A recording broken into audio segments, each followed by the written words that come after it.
కళాశ్రీ కార్మిక సంఘం శ్రీకాకుళం పట్టణ మహాసభ జరిగింది. ఈ సందర్భంగా నూతన కమిటీని కూడా ఏర్పాటు చేయడం జరిగింది. ఈ నేపథ్యంలో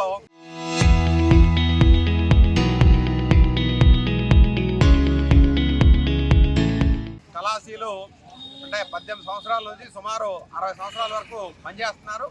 పనిచేసిన తర్వాత వీళ్ళ తాలూకా శక్తి అంతా ఉడికిపోయిన తర్వాత ఎటువంటి ప్రయోజనాలు కూడా ప్రభుత్వం నుండి కల్పించలేదు.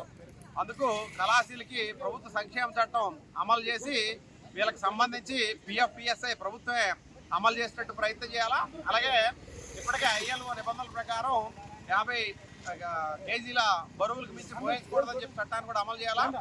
మరొక వైపు వీళ్ళకి కూలీ పెరగకపోయినా సరే కేంద్ర రాష్ట్ర ప్రభుత్వ విధానాల వల్ల పెట్రోల్, డీజిల్, వంట గ్యాస్ ధరలు కూడా విపరీతంగా పెరిగిపోవడంతో వచ్చిన కూలీ కూడా సరిపోని నేపథ్యంలో ఈ సందర్భంగా నూతన కమిటీని కూడా ఏర్పాటు చేయడం జరిగింది. ఈ నేపథ్యంలో కళాశీలు అంటే 18 సంవత్సరాల నుంచి సుమారు 60 సంవత్సరాల వరకు పనిచేస్తున్నారు.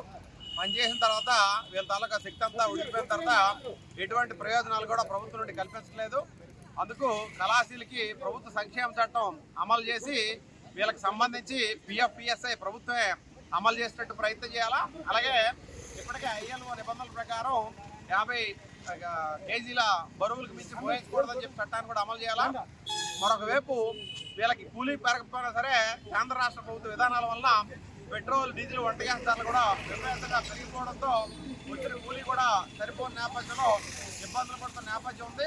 అందుకు కేంద్ర రాష్ట్ర ప్రభుత్వాలు కూడాను పెంచిన పెట్రోల్, డీజిల్, గ్యాస్ ధరలు తగ్గించాలి. తగ్గించడం ద్వారా నిత్యావసర సరుకులు కూడా ధరలు తగ్గేందుకు అవకాశం ఉంటుంది కాబట్టి ఆ రకంగా ప్రయత్నం చేయాలని డిమాండ్ చేస్తున్నాం.